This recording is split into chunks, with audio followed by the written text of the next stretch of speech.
It's really lovely to be here and to be able to talk about Savills' sustainability strategy. Excuse me if I'm a little bit out of breath. District line this morning was absolutely dreadful. I'm sure many of you can sympathise with that. So, bear with me while I kind of recover and get through the next kind of minute or so. So, really, just to kind of take a step back, I think probably most of you in this room will have heard of us already, but you probably think of us as an estate agent. We actually do quite a few other things. So we are a global real estate business. We operate in over 700 offices, we have over 40,000 employees, and we offer a whole range of services. So we are very much a service business. We don't kind of produce anything, we're not a manufacturer, and that's just really something that we need to bear in mind when we think about our net zero strategy and what sustainability looks like for us as a business. So kind of services that we might provide are things like planning advice, buying rural estate, as well as kind of your usual residential properties, like leasing and selling of those on behalf of clients. We do a lot of commercial and corporate work as well. We provide services like developing ESG strategies for our clients, as well as things like valuations, so trying to get valuation for insurance properties, everything that you can really think of to do with real estate we're involved in, as well as doing things like property management. So once we've got a property for a client, we'll potentially do that management for them, manage their estates, look after their buildings, look after their energy and water use for them, that kind of thing. Just a flavour of the types of sectors that we work in. It's very kind of cross-cultural, cross-industrial, so a huge load of experience there. Before I kind of delve into our sustainability strategy, I think it's really important for us just to kind of think about what the drivers are for us as a business and what it is that we're looking to achieve and what are the key kind of influences that we have on our business. So we have sort of core set of values, pretty much like many of your organisations will do. We're really aiming for things like operating in a collaborative way, making sure that we do... Sorry, I just realised that slide's gone really wonky. Don't know what happened there, but essentially it's all about working in a very collaborative environment, making sure that we listen, that we empower, and we use those principles for ourselves internally within the business, but also when we're talking to clients and other stakeholders. So that kind of also flows through the rest of our sustainability strategy as well. Other influences on our strategy are all about the usual kind of stakeholders. So we are our PLC. We are open to a huge amount of scrutiny and public reporting, which essentially means that, you know, our stakeholders take a great amount of interest in what we're doing, both financially, from a sustainability perspective. A couple of other areas probably just to note here are things like the regulatory environment. So because we operate globally, it's not as simple as just saying, this is our sustainability strategy. We need to kind of think about what actually happens on the ground and what the capabilities are of the teams and the environments that they're working in order to deliver this bigger program for us. And then probably lastly, just to say around our employees, there's plenty of research out there to say why employees want to work for sustainable businesses. And so we see it as our role as a responsible business to kind of make sure that they feel that they're listened to, that they're part of this process. We can't do it without them. You know, we can't just develop a strategy and magically it happens. It's not necessarily about data. It's about the actions that are getting delivered on the ground. And it's all about whether those people feel involved in that process. So this is our key headlines. We've got the 3 pillars: climate, culture, and community. This is what we're operating to. So we've aligned ourselves to the 9 of the 17 SDGs. Essentially, that gives us a sort of a framework for reporting, but also the way in which we operate within the business. And I'll talk you through each of these. I appreciate that this is a net zero conference, but actually in order to deliver net zero, zero, the other two pillars are just as important to us because actually, as I've just said, without our employees, without that kind of cultural involvement, it's just not going to happen. People won't be interested in delivering net zero with us. In order to deliver all of this, we have a really clear group structure. So we don't think that sustainability sits with the sustainability team, but what we do is we provide that sort of overview, that sense of direction, and the advice to the rest of the business, the organisation, in order to make this happen. So we have 5 clear areas. We have 4 geographical areas that we work within. I lead on the Continental Europe, Middle East strategy, and then we have one particular for our investment management strand, which, as you can imagine, is quite a big area, lots of opportunity for development, working with clients on that. I'm really fortunate that I have a great network within all the countries in my region where we have ESG specialists who are not only responsible for reporting on the corporate side, but they're client-facing as well, so they can make sure that we're very much joined up. It's not just about reporting what we're doing, it's also about influencing what our clients are doing and making the real estate infrastructure a much more sustainable place to be. And then finally, just on kind of that introductory bit, we operate to a number of frameworks that really helps us kind of make sure that we are aligned with some of that scrutiny, make sure that we are really reporting in a transparent way. And so whilst we have to do things like TCFD and the upcoming CSRD over Europe, we also make sure that we look at applying to kind of voluntary frameworks like the CDP, also SBTI. So I'm really pleased to say that we've literally just had our SBTI targets announced in the last couple of weeks, or approved, should I say.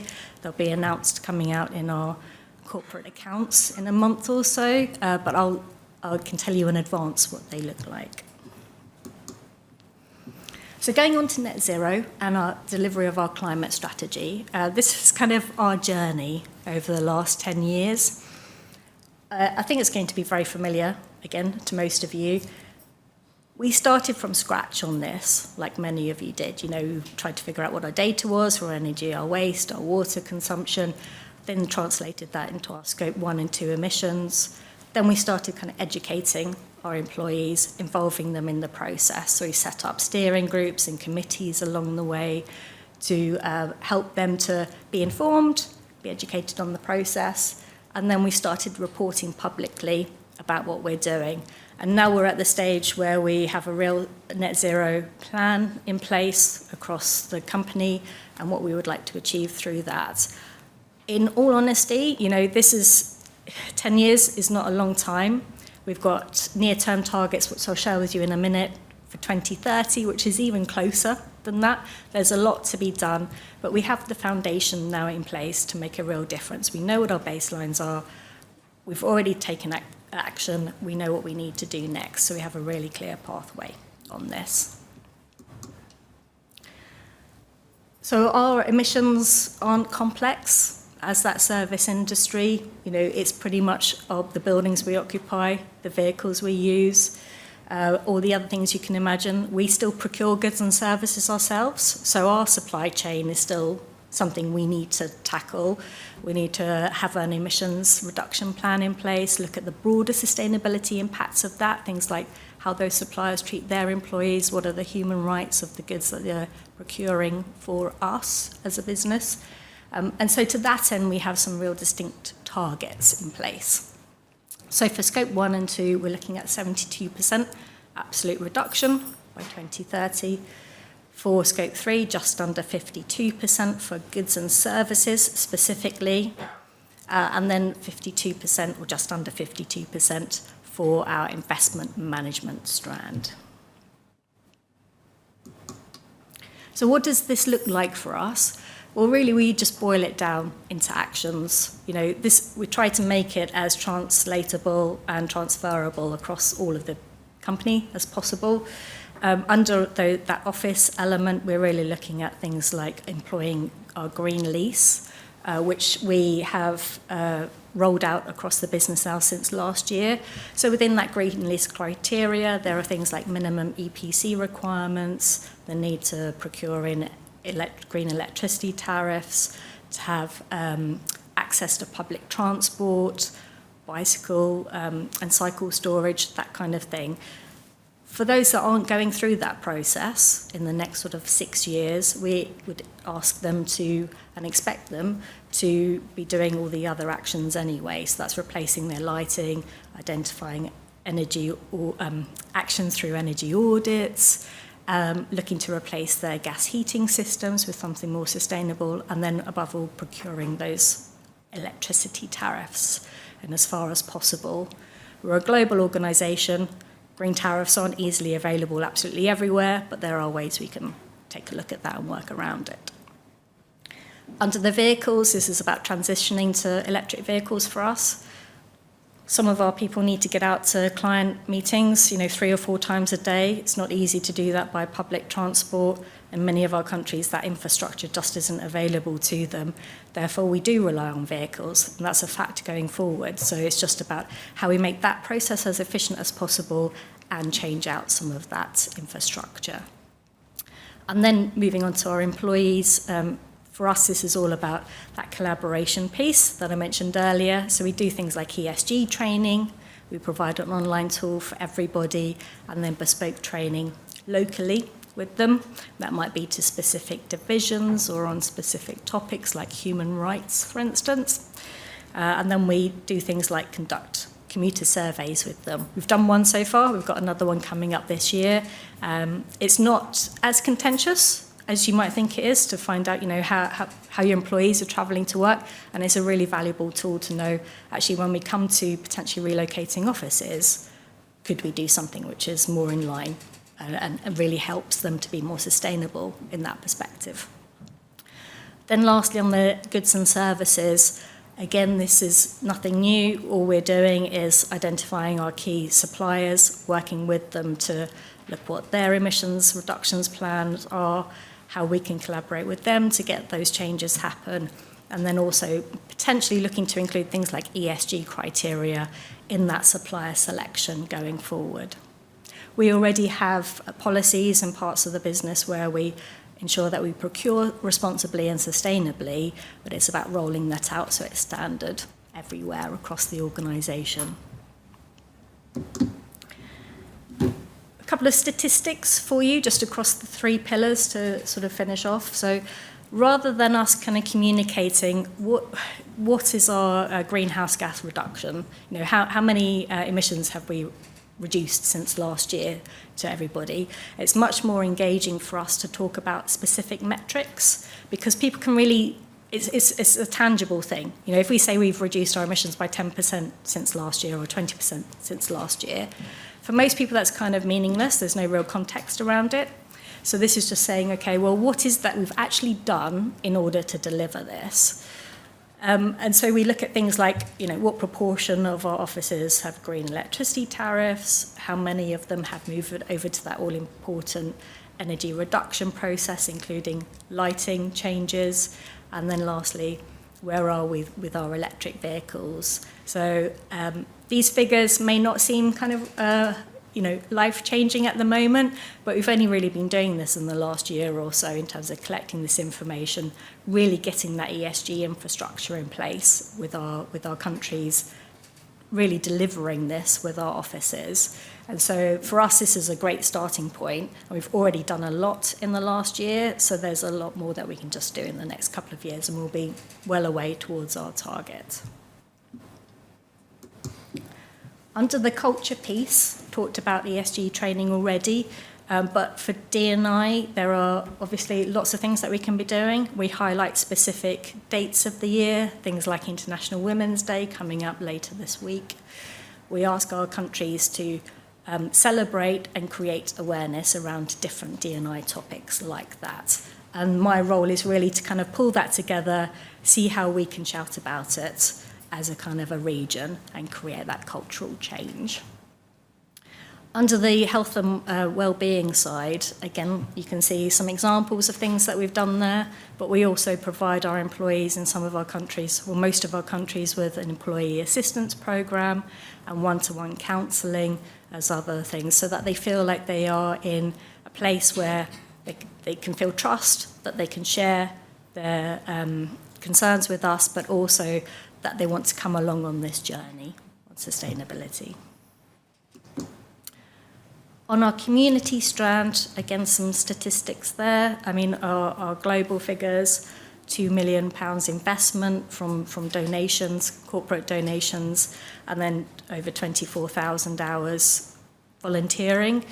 We're really pleased with those figures so far. You know, we want to obviously increase it every year, but you know, this is a great starting point for us, and actually we've already increased significantly compared to last year, and particularly in the Europe and Middle East region, we contribute about 10% of that, you can see at the moment. Again, this has only really been taking off in the last year or so, and we're also getting better at the way we record this, and better the way we engage with our countries on this kind of priority for us as a business.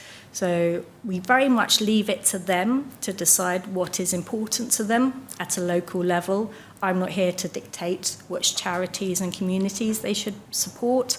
It's up to them to decide that. And in that way, we create that kind of culture of buy-in, and people can do what is meaningful for them on the ground. At the same time, we deliver environmental initiatives. Again, you've got a few listed there. So in France, for instance, we did plastics pollution and water engagement. In Germany, we did the same thing with waste. And then in the Czech Republic, we did a car-free day where everyone was encouraged to travel to the office without a car. That was car sharing or public transport. And that's the kind of thing we can replicate across the organisation. Through all of the activities that we've done, we've supported in my particular region, we've supported over 50 charities and initiatives just last year. That's everything from mental health to homelessness to food banks to medical research. So quite a widespread, and again, just touching on those things that are important to our employees locally. And then just to finish off, we have a couple of smiling faces of our employees doing things that matter to them. So thank you for your time, and I'd be happy to take any questions.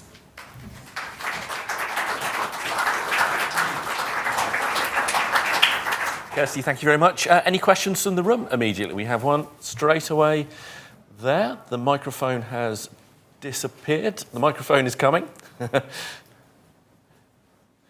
you just put your hand up again, please, just in the middle there. Yeah, thank you.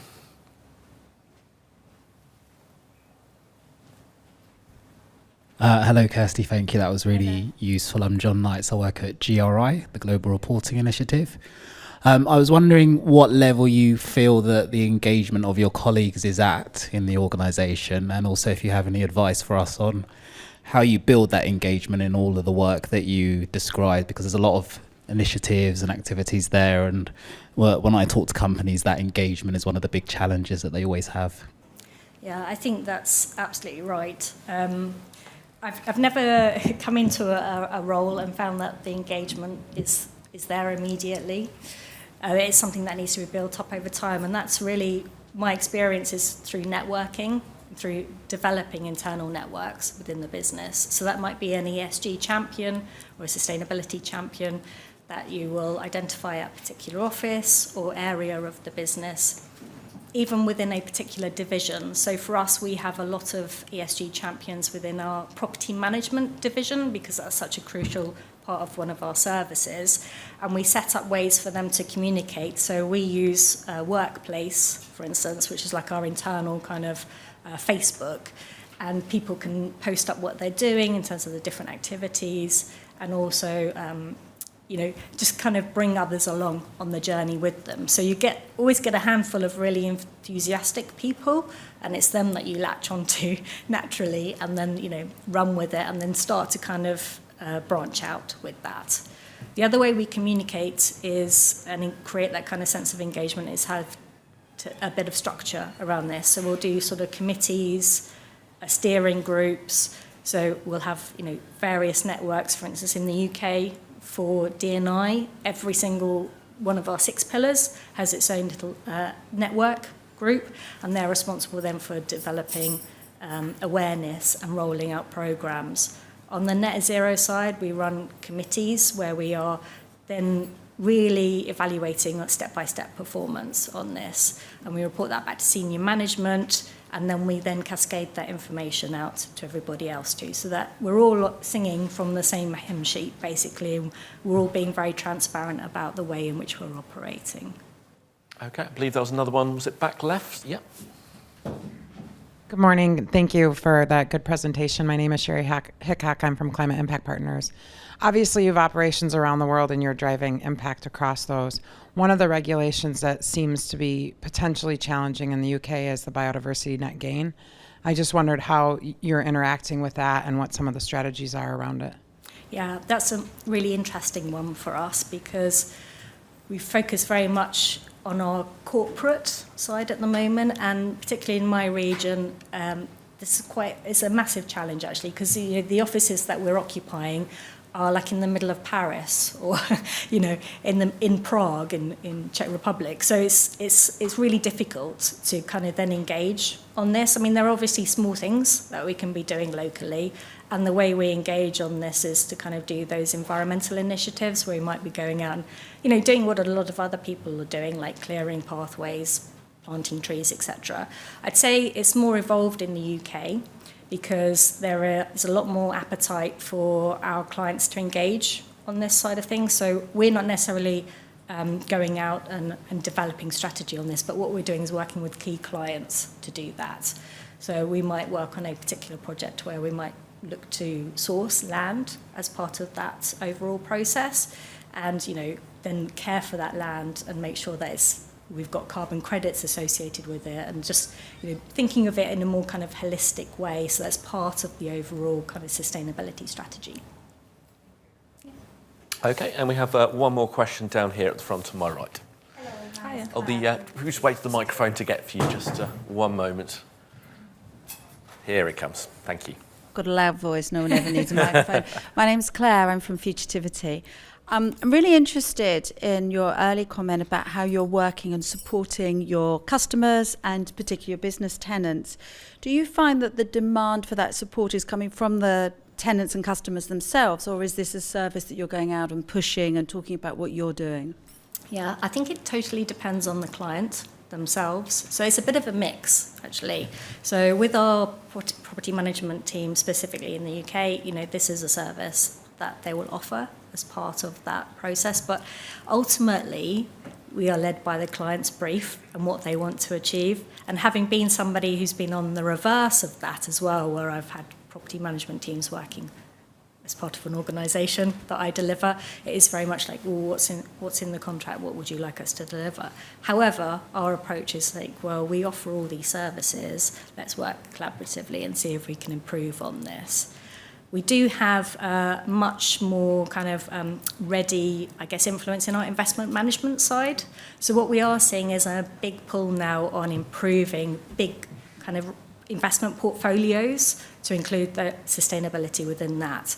So that might be like a retail estate, for instance, where we're saying to the investor, well, if we upscaled, if we install renewable energies, we're putting on-site batteries on, that kind of thing, they're much more open to that sort of discussion because they see that as future-proofing that building complex or environment. On an individual basis, I think there's probably still some work to do on that, but that's what we're here for. We're here to kind of offer and support them on their journeys on this as well. So yeah, a bit of a mixed bag, really. Okay, thank you very much for the question. We've got time for one very quick one at the back there, and then we'll go to our networking break. Hi, thank you for that, Kirsty. My name is Kira. I'm from Climeworks. My question to you is, how is Savills actually addressing their residual emissions, and are they making that some sort of internal capability for themselves on their path to net zero and their customers? Yes, is a simple answer. But for us, it's a bit more complex around this because actually, having only just set our SBTI near-term targets, the next stage for us is understanding what that piece looks like. We don't have it all mapped out. I'm sure most people and most businesses don't have it all mapped out right now. So that's one of the things we need to put in train so that we're really prepared for what that next step is. But happy to have a chat afterwards. Work in progress. Okay, thank you very much, everyone. Kirsty, thank you ever so much. Really appreciated your time. Thank you. Thanks, everyone.